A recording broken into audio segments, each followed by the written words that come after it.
وزیر اعظم کے نمائندہ خصوصی علامہ طاہر اشرفی نے جمعۃ المبارک کو یوم یکجہتی دختران ہند منانے کا اعلان کر دیا۔ حکومت نے جمعے کو ہندوستان کی مسلمان بیٹیوں کے ساتھ یوم یکجہتی منانے کا اعلان کیا ہے۔ علامہ طاہر اشرفی کا کہنا ہے کہ بات اب مسلم خواتین کے حجاب تک آ گئی ہے۔ اس حوالے سے جمعۃ المبارک 11 جو فروری ہے، پرسوں پورے ملک کے اندر یوم یکجہتی جو ہے دختران ہند، ہندوستان کی مظلوم بہنوں کے ساتھ، مسلمانوں کے ساتھ، اقلیتوں کے ساتھ یوم یکجہتی کا دن منایا جائے۔ وزیر اعظم کے نمائندہ خصوصی طاہر اشرفی کا مزید کہنا تھا کہ بھارت میں مساجد گرائی گئی مگر اب بات حجاب تک آ گئی ہے۔ انہوں نے کہا کہ عالمی برادری کو بھارت میں اقلیتوں کو درپیش مسائل کا نوٹس لینا ہوگا۔ دوسری جانب بھارتی ریاست کرناٹک میں انتہا پسندوں کی جانب سے حجاب کرنے والی مسلم طالبہ کو ہراساں کرنے کے معاملے پر بھارتی ناظم الامور کو دفتر خارجہ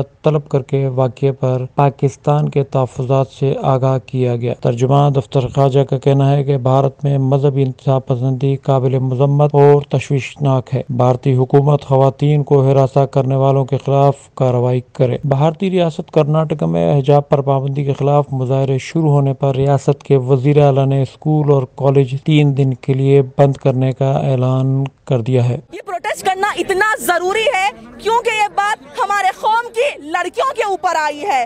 کمزور سمجھتا ہے، ظالم سمجھتا ہے کہ اسٹوڈنٹ کمزور ہے، لیکن ہم اسے بتانا چاہتے ہیں کہ ہم مضبوط ہیں۔ یہ حجاب جو ہے ہمارا رائٹ ہے، ہمارا پروٹیکشن ہے۔ یہ حجاب، یہ ہماری عزت، یہ ہماری آبرو کرتا ہے۔ خیال ہے کہ گزشتہ دن جب بھارتی ریاست کرناٹک کے ایک تعلیمی ادارے میں مسلمان لڑکی حجاب کر کے پہنچی تو ہندو نوجوانوں کے گروہ نے اس لڑکی کو گھیرنے کی کوشش کی، جس پر اس نے اللہ اکبر کے نعرے لگائے اور انتہا پسند ہندوؤں کے سامنے ڈٹ گئی۔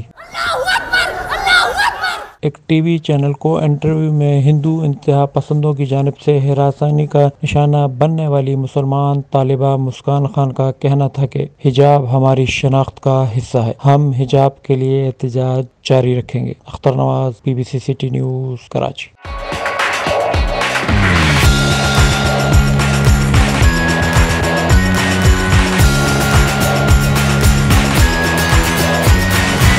آپ دیکھ رہے ہیں BBC سٹی نیوز۔